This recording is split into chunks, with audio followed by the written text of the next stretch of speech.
Halo guys, perkenalkan nama saya Maria Losarina Sitompul, NPM C1 Channel 19157, Prodi S1 Akuntansi dan Fakultas Ekonomi di Bisnis. Baik, di sini saya akan menjelaskan materi tentang kombinasi bisnis.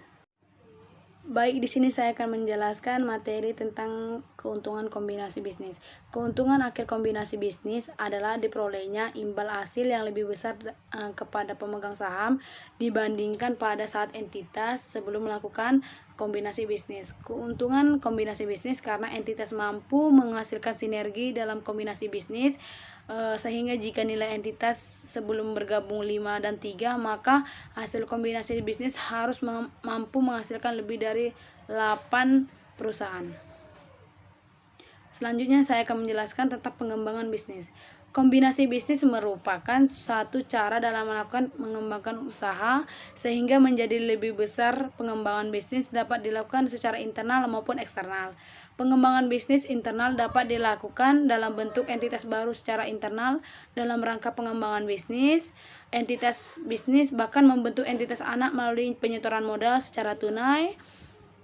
Tujuan pembentukan entitas baru tersebut biasanya untuk membuka pasar yang lebih luas atau memperluas jaringan produksi. Bentuk pengendalian kombinasi bisnis dilakukan oleh entitas anak yang dimiliki oleh suatu entitas induk. Pengembangan bisnis secara eksternal dilakukan dengan membeli dan mengakuisisi entitas lain di luar entitas.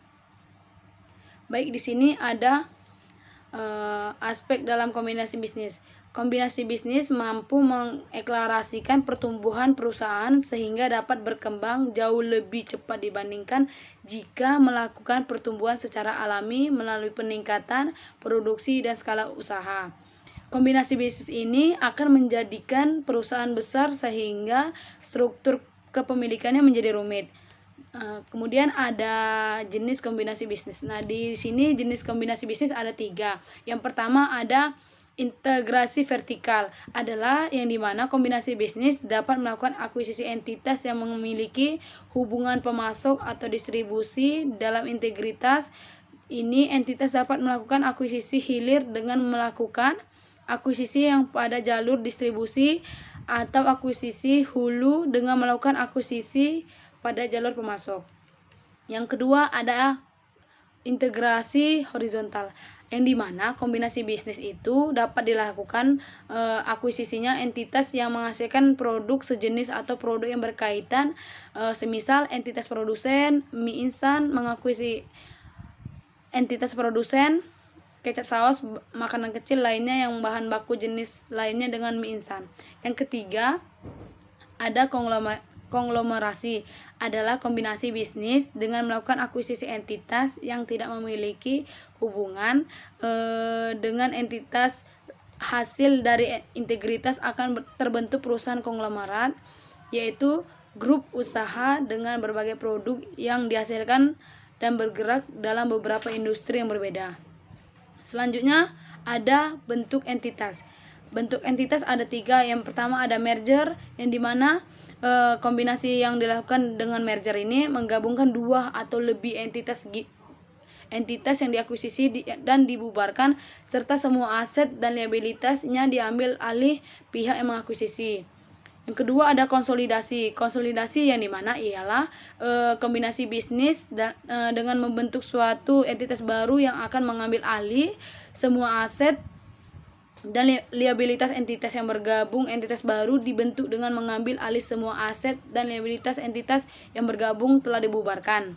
Yang ketiga adalah akuisisi, adalah memiliki atau membeli entitas yang diakuisisi, namun entitas yang diakuisisi tetap berdiri hanya dikendalikan oleh entitas pengakuisisi. Bentuk akuisisi dilakukan dengan pembentukan perusahaan baru yang tidak sebagai entitas loading atau pihak pengakuisisi merupakan entitas yang sebelumnya telah ada. Selanjutnya ada kombinasi bisnis dan pengendalian. Di sini ada definisi. Pembelian entitas yang sudah ada untuk digabungkan dengan entitas-entitas yang sudah ada diartikan sebagai berikut. Mengkombinasikan bisnis sehingga transaksi ini dikenal dengan istilah business combination. atau pernah juga digunakan istilah penggabungan usaha PSAK 22. Bisnis mendefinisikan kombinasi bisnis sebagai transaksi atau peristiwa di mana sebuah entitas memperoleh pengendalian atau entitas lain. Kemudian ada pengendalian, di mana pengendalian ini didefinisikan awalnya dijelaskan pada PSAK 22 penyesuaian 2014 sebagai kekuasaan untuk mengatur keuangan dan operasi entitas yang dilakukan menurut PSAK 6. Pengendalian investor terbagi menjadi 3. Yang pertama ada investor memiliki kekuasaan atau investe. Yang kedua, investor terekspos atau memiliki hak atas imbal hasil variabel dari keterlibatan untuk investor. Yang tiga, investor memiliki kemampuan untuk mempengaruhi imbal hasil termaksud memiliki kekuasaan atas investe. Selanjutnya ada akuntansi kombinasi bisnis, pengakuan dan pengukuran aset dan liabilitas. Dalam suatu kombinasi bisnis, akuisisi dilakukan terhadap aset dan liabilitas yang dapat juga menghasilkan goodwill. Jika akuisisi tidak dilakukan secara penuh, maka bagian yang tidak diakuisisi disebut kepentingan non-pengendali. Pihak pengakuisisi mengakui secara terpisah berupa goodwill aset teridentifikasi. Pihak pengakuisisi dan liabilitas yang diambil alih dan kepentingan non pengendali dari pihak yang diakuisisi aset liabilitas tersebut pada umumnya diklasifikasi sebagai klasifikasi yang ada pada aspek ini. Selanjutnya ada biaya transaksi, yang dimana biaya transaksi kombinasi membutuhkan biaya yang cukup besar, bahkan besar. Biasanya biaya tersebut dikeluarkan oleh pihak pengakuisisi, namun tidak menutup kemungkinan pihak yang diakuisisi juga akan mengeluarkan biaya.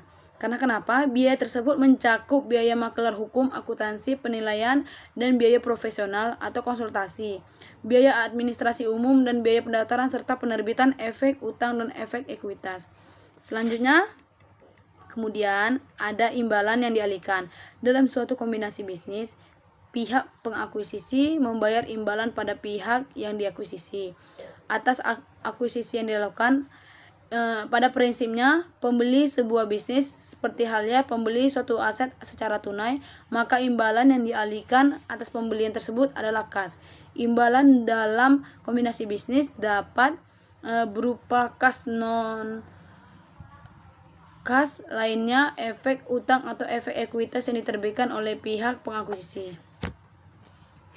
Selanjutnya ada goodwill. Apakah itu goodwill? Goodwill adalah aset yang diklasifikasi sebagai aset tak terwujud. Goodwill muncul pada saat entitas melakukan akuisisi entitas lain. Goodwill akan diakui oleh entitas yang melakukan akuisisi, mencerminkan manfaat ekonomi yang timbul dari aset yang diperoleh dalam kombinasi bisnis yang tidak dapat diidentifikasi secara individu sehingga harus diakui secara terpisah. Terjadi jika harga perolehan dari entitas yang diakuisisi lebih tinggi dibandingkan dengan nilai wajar, maka akuisisi lebih tinggi dibandingkan nilai wajar entitas diakui pada saat terjadinya goodwill. Pihak pengakuisisi pembeli dengan harga yang lebih mahal dan nilai wajar entitas yang diakuisisi telah menunjukkan nilai tersebut lebih sehingga diakui bentuk aset baru yaitu goodwill. Selanjutnya ada pencatatan transaksi kombinasi bisnis.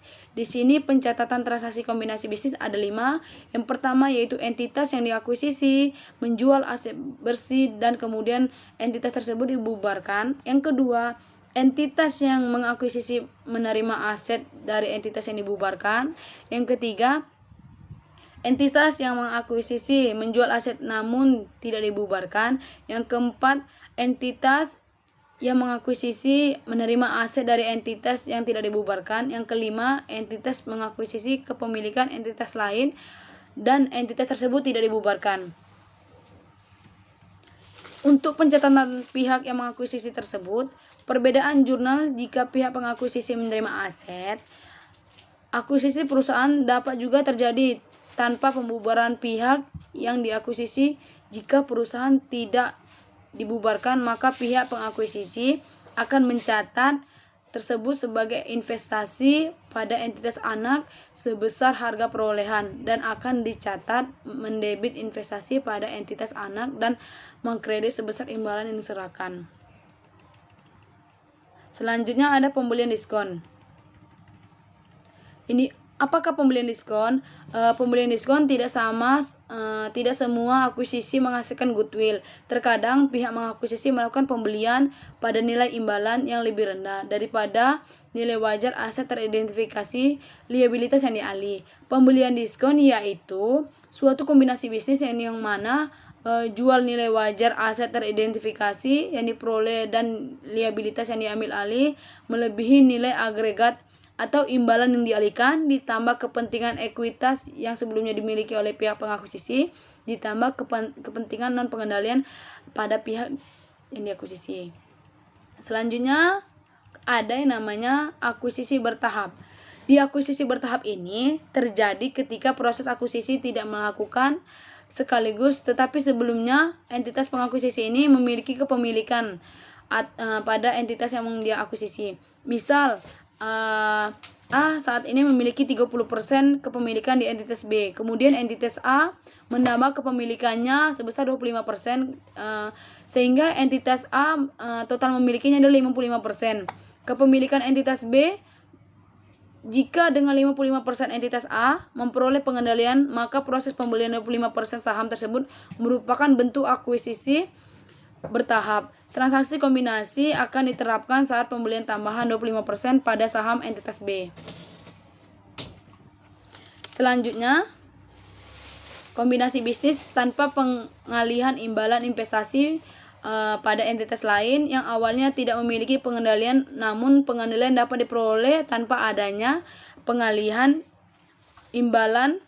Hal ini dapat terjadi diantaranya karena pihak yang diakuisisi membeli kembali saham yang dari pihak lain sehingga pihak pengakuisisi memperoleh pengendalian. Kemudian hilangnya hak veto yang sebelumnya menghalangi pengakuisisi untuk pengendalian. Kemudian pengakuisisi dan juga akuisisi sepakat untuk mengkombinasikan bisnis dengan kontrak semata. Selanjutnya ada penyajian dan pengungkapan kombinasi bisnis. Di sini saya akan menjelaskan penyajian.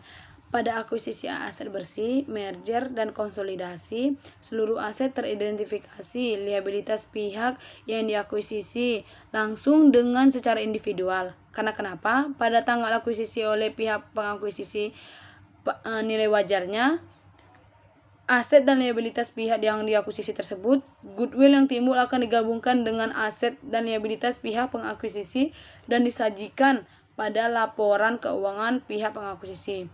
Kemudian ada pengungkapan. Pengungkapan ini dijelaskan berdasarkan PSAK 22. Pihak pengakuisisi yang mengungkapkan informasi yang memungkinkan penggunaan laporan keuangan agar dapat mengevaluasi sifat dan dampak keuangan dari kombinasi yang terjadi baik selama periode pelaporan berjalan ataupun setelah akhir periode pelaporan, tetapi sebelum tanggal penyelesaian laporan keuangan mengungkapkan bahwa informasi yang memungkinkan penggunaan laporan keuangan dari penyesuaian yang diakui pada periode pelaporan berjalan yang berhubungan dengan kombinasi bisnis. Baik, itu saja materi dari bab 1. Terima kasih.